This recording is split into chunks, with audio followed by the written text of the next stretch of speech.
Howdy. My name is Nonat, and I'm recording at a weird time. It's like 8:30 at night for me, and I never usually record, but I had just this idea spring to my mind that I wanted to share with you. If there's one part of TTRPGs that often gets swept under the rug and rushed past because nobody cares, it's resting, especially long resting, or just resting overnight depending on which system you're playing. Sometimes the DM will ask for a watch order, but usually only if there's something important that they want to happen that night, or otherwise some people might go way to the other extreme and make resting this very complicated idea. I'm not saying this is a bad thing. Some of these like fancy camping activities or resting activities in different supplements and systems can be super cool and engaging, but I've also found that sometimes they slow the game to a halt. The biggest example of this, unfortunately for me, was Pathfinder Kingmaker 2e. We tried doing the camp activities and role-playing with the NPC companions a lot, but after just 2 nights in-game, we decided to scrap it, because each time, rolling all the different survival checks and doing this and that and the other thing, it was costing us about 30 to 45 minutes of game time for not too much game. Sure, it would have gotten faster if we studied it more, but it just felt more cumbersome than it needed to be for us. So what sprang to mind for me today is a very easy one-and-done idea that you, DMs, can implement for your party as long as your party gives you the okay that they're interested. I've taken inspiration from the cost of living table, this bad boy, in the Pathfinder rulebook. You can see there's a few different costs of living as well as the rough cost per week. Well, I've taken that idea and I've applied it to a simple quality of rest chart. This is a chart with 6 different levels of rest quality, each coming with their own benefit or penalty depending on how bad it is. And the main usage of this is to allow your players to use their gold, use their money as an expendable resource to gain daily buffs and avoid daily penalties. Basically, when your party decides to long rest, they can pool their money and spend it to increase the quality of their sleep, basically saying they retroactively purchased supplies to make their resting better. You know, this is that classic Final Fantasy. You know, did you only buy the tent to restore half of your stats, or did you splurge and buy the cottage for 100% restoration? So I want to go over all 6 different levels of rest quality as well as their corresponding effect, as well as a special 7th rest quality for specific characters to use. So let's start at the bottom, the worst of the worst. We're going to look at dismal rest quality. The benefit of this is that it's free. You can have a dismal long rest anywhere in the world. The downside is that not only are you fatigued because you had a horrible night's rest, but you also don't heal to full. In fact, you actually are missing max hit points equal to 1 hit point per level. This can still be healed by a heal spell or cure light wounds or whatever system you're playing, but if you're level 5 and you have a dismal rest, you wake up missing 5 hit points. And this is true whether you slept with full health or slept with 1 hit point. If you slept with full health, you slept so bad that you woke up worse than you went to bed. So this is in dire straits. Your party has had all of their money stolen from them. They're stuck in the middle of nowhere, and they don't know how to take care of themselves. And this is actually where I'm going to talk about that secret 7th sleep option, the wild rest quality. If you have a druid or a ranger or someone who's trained in survival, then they can make a survival check, or if you're a generous DC, just their mere existence can allow your party to have the wild sleep quality anytime you rest in the middle of the wild. And the wild rest quality is free and has no benefit or penalty. You have a normal long rest, get all your stuff back, not missing anything, no bonuses, no penalties, just you slept good because the person in your party knows how to set up a safe sleeping condition.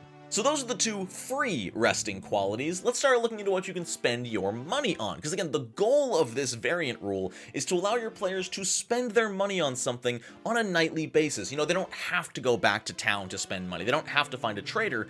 Every single night they can spend their money and convert it into resting condition. And the first one they can pay for is poor.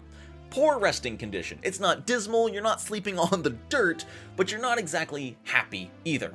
This is going to cost 2 copper pieces per character. So for a level 1 character, this is something they can afford, and if they want to avoid the dismal night's sleep, they can pay a little bit. You know, if a party of 4, 8 copper pieces. It's not that much. And for that, you're just missing hit points equal to your level when you wake up. You know, you don't take the fatigued status condition, but it still wasn't a good night's sleep. You're missing some health, but it's fixable, it's not the end of the world, and you can get on with your day. But if you want to avoid any and all penalties, you'll need to go at least for the average sleeping quality, and that is 1 silver piece per person per night. So for a party of 4, that is going to be 4 silver pieces every single night they sleep if they want to avoid their penalties. And what I love about this from a low level perspective, you know, you are a level 1, maybe even level 2 character. How much gold does that mean on average? A second level character should have a total of 30 gold pieces. It says ideally 20 gold pieces and a magic item.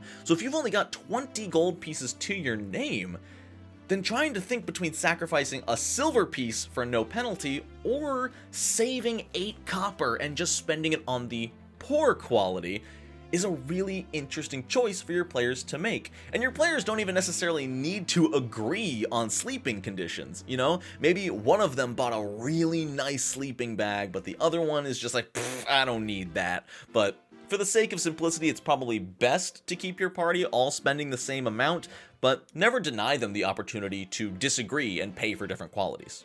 So average gives absolutely no penalty and no benefit, meaning our next quality, comfortable, comes with our very first benefit. And it's pretty much the inverse of poor sleeping quality, but the price does skyrocket to a gold piece per night's rest. So you have to look at your party, look at your bank account and say, can we afford 4 gold a night to sleep this good?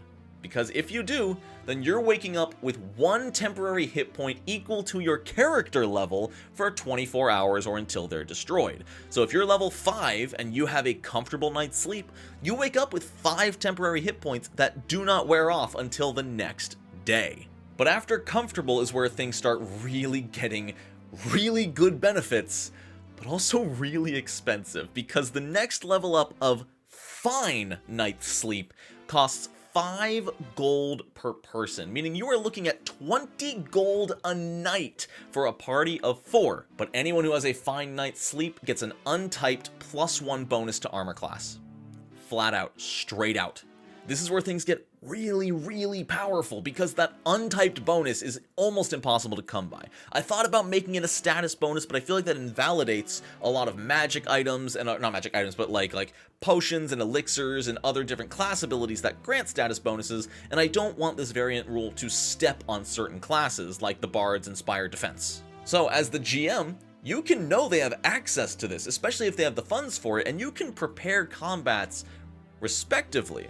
And if your party decides to save the money and not take that +1 to AC, even though it's available to them, that's when they can, you know, live in their choices. Maybe they fight an extra hard encounter the next day, but they didn't have a good enough sleep, so they're not at their full potential. So, +1 untyped bonus to armor class. Where do we go from here? Well, we go to the best night's sleep, and that is the extravagant night's sleep. You are well fed, you're well drunk of water, I guess. You slept on the finest linen cushions that money can buy, because this costs 10 gold per person per night, meaning 40 gold a night for a party of 4.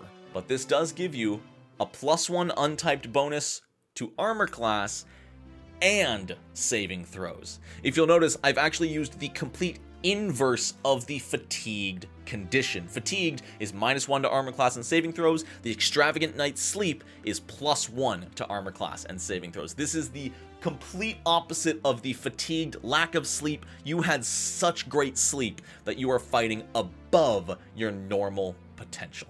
So there you have it, a really interesting way for your players to spend their money. It's important to note that in higher level campaigns, this does get powerful. You know, once a character's level 7 or 8 or even higher, 10 gold a night is suddenly a lot less. You know, according to the character wealth by level, a level 8 character should have well over 1,000 gold worth of items, but likely 100 to 150 gold on their person, unless they're level 8 for 2 in-game weeks and they're sleeping extravagantly for 2 in-game weeks.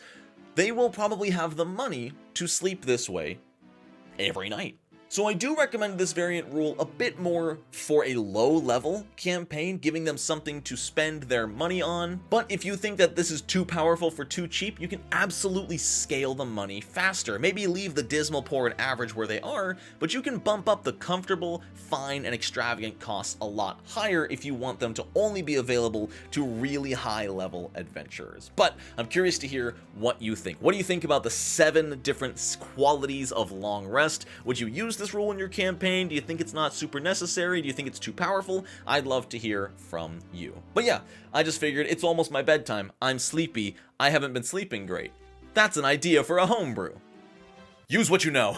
I thought about putting this on my Patreon, but I decided, I'll just throw it out here for free. I didn't think it was fancy enough to throw on Patreon, but if you do want to support me anyway, boom, link in the description. Thank you so much for watching. I hope you all have a wonderful rest of your day. And until next time, no nat ones.